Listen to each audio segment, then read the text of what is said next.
Spuggins. It is I, Arth Blood, the ghoul next door.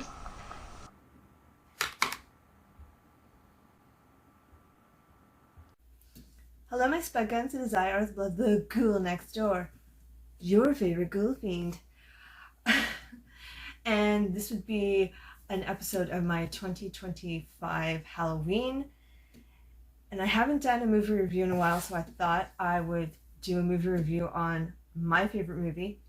Yes, I'm serious. This is my favorite movie. The 2022 Rob Zombie's The Munsters. So we open up the film with the mad doctor and his hunchback assistant searching for a particular dead guy. And it ends up he is a zombie. So they dispatch of him quickly because he wants the phalanges. Why? Because he's the greatest piano player ever. So then we intercut with Lily looking for a date, and she goes on a date with Count Orlok. The date goes horribly. He sits there the whole time showing her pictures of his rats, of which he has many. Lily then goes home. Her father, the Count, has just had a conversation, has just had a phone call from Lily's brother, Lester. And Lester is, well, he's a werewolf, but he owes a loan shark a lot of money, Zoya. And Zoya wants revenge on the Count because they used to date like 100 years before and he broke her heart. So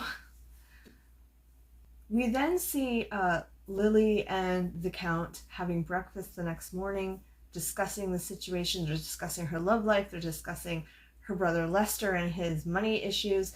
And they're watching TV as they have breakfast. Their manservant, their butler, Igor, has just served them. And they're watching a morning television show, Good Morning Transylvania. And there on the TV is the Mad Doctor and his assistant, Floop, and their creation, Herman Munster. Now, the Mad Doctor believes that he's put the brain of the most intelligent man other than himself into Herman, but Floop, oopsie, Floop accidentally put the wrong brain. He put the brain of a bad comedian. So when Herman comes to life, instead of being this genius, he tells really bad dad jokes. None of that matters. Lily sees him on the screen and it's all hearts and flowers. She's in love. She tracks Herman down a few days later and he's already a rock star in the neighborhood. So when she introduces herself, Herman falls in love at first sight. They date very quickly. The whole plot takes place about 2 weeks time frame because we know this because Zoya has given Lester 2 weeks to get her money or else. And Lily and Herman as they're dating, but the Count doesn't approve of him. He's from the wrong side of, he's a stitch job from the wrong side of the tracks. The stitch job from the wrong side of the tracks. So he doesn't approve at first. Then Lily and Herman, they get married. They have this honeymoon. While they're on their honeymoon, we're introduced to the pet Spot. They find Spot the dragon in a Paris sewer and bring him home. Meanwhile, the Count has just been served papers saying that he's going to get evicted by Zoya because Lester managed to talk Herman into signing the castle over. This forces everyone to move. So the Count, Herman and Lily decide to move to LA, where they find their perfect dream house on Mockingbird Lane. They have a Halloween party. Well, they go to a Halloween party. They don't actually throw the Halloween party. The Halloween party is happening in the neighborhood. They go to it. They win first prize. The next morning, they wake up. Lester's on their doorstep with a big check saying that he won a ton of money in Las Vegas. Now, that is it. Now, when I hear other people talk about this movie, I've had a few people, I've heard a few people actually who do like it, such as myself, who do like it, but most of the reviews I've heard in the last 3 years have been negative ones. One of the things people seem to not understand is this movie is set in the 1960s. It is a prequel to the TV show, and it is set in the 1960s, even though I know one reviewer commented, well, how can it be when there is a DJ booth set up? Buddy, DJ booths were around in the 60s. They were.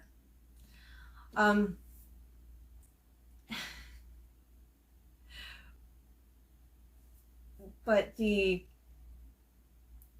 comedy in this is very geared towards what would have been the comedy on the TV show.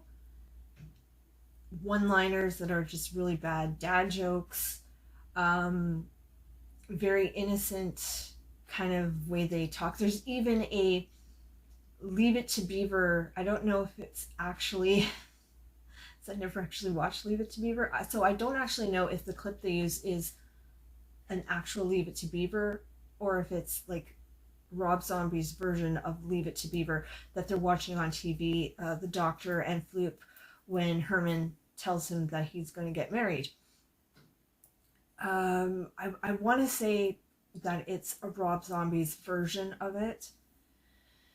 Many of the characters, and this is the one thing that I think everyone complains about too, many of the characters other than Eddie and Marilyn from the TV show are in the movie. Because this is a prequel, we don't have Eddie and Marion, and that's fine. Marilyn, which is fine. It works the way it's supposed to for this story. This is their love story. This is, I think, the best horror rom-com to come out in the last few years. I know everyone labels Lisa Frankenstein as like, oh, the big horror rom-com, but this one came first, and I think it does it better. There is another scene too where Lily and Herman, while they're dating, they go karaokeing, and they sing Sonny and Cher's I Got You Babe as Sonny and Cher. Again, setting the tone to this is supposed to be set in the 1960s when Sonny and Cher were at their height of popularity.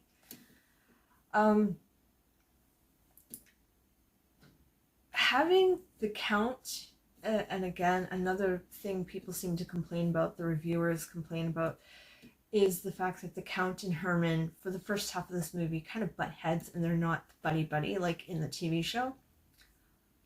Again, I think this makes perfect sense that they're still in the getting to know each other, not friends yet, but eventually they do become friends. I love the little nods to the TV show.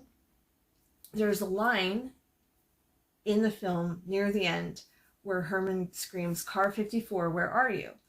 Which, there's two references there. In the original TV show, there is a scene where Herman does this. I think he does this a couple times. He does this in the series proper, and he does it in Munsters Go Home, the made-for-TV movie. Okay, and the reason the original show did that was because the two actors who play Grandpa and Herman were the two actors from Car 54, Where Are You? Which was a sitcom back in the 60s. It might have even been the late 50s. That time frame. Anyway. And then, of course, in the TV show, Herman is a rock star. He's kind of a folk singer, rock star, and he in this movie version, he's a punk rocker, and the outfit they have him wear is the Hot Rod Herman outfit from Munsters Go Home, and they call the band in this movie Herman and the Hot Rods. So and I know a lot of people complain about Sherry Moon Zombie playing Lily. I think she did a really good job. I can't see anyone else playing her in this adaptation. There are other actresses who could play her, but not for this particular material. And we have to give the woman credit. We have to give her credit. She managed to change her vocal range. She's normally got a higher pitched voice, and she managed to bring her vocal range down a couple of notches for Lily. She's made her completely different than anything else she's ever played. Like, compared to her character in the Firefly trilogy, or even from 31 or something. Like, she's trying her best to differentiate herself as this character from her other characters, which you got to give her credit for that. And again, like I say, there seems to be more of the reviewers seem to not like this, and they seem to really rag on Jeff Daniel Phillips, who plays Herman, as not sounding like the real Herman.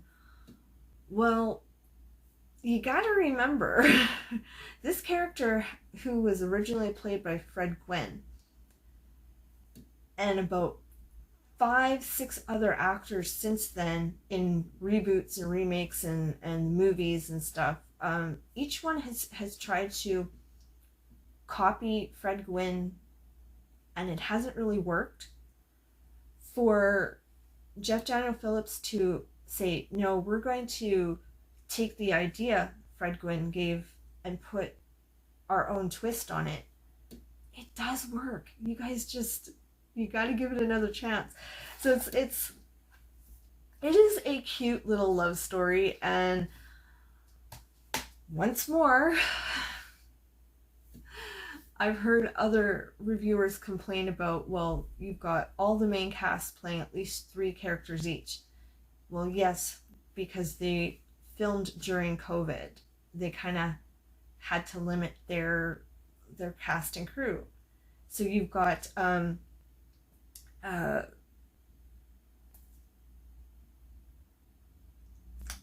Daniel Robards, who plays Grandpa, and he plays the interviewer on TV, and he plays man sitting in the park.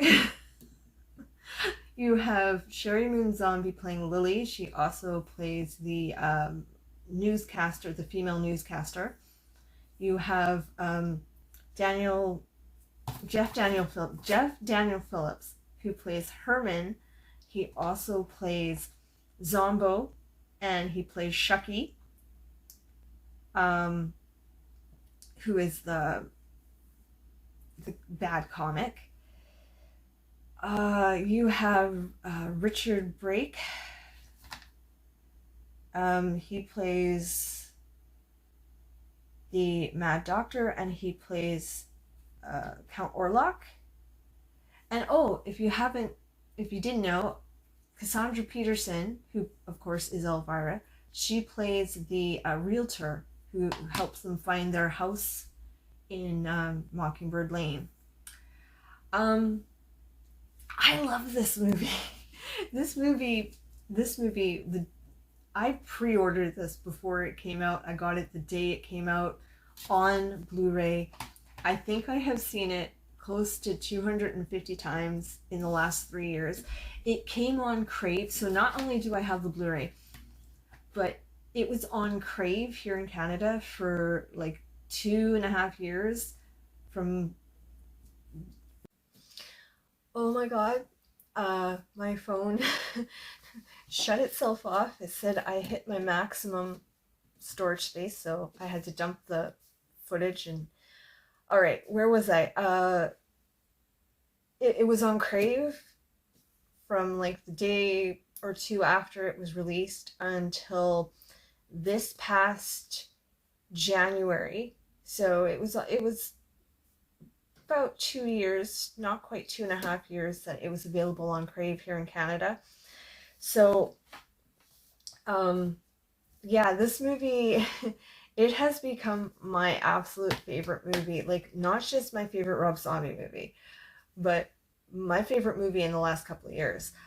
Um, and I love it for all the reasons that everyone else seems to not like it, which is the fact that you've got a prequel. It is just about their romance, all the bad jokes, the very dated jokes. I think it works. And I love the fact that Rob Zombie gave us a G rated film.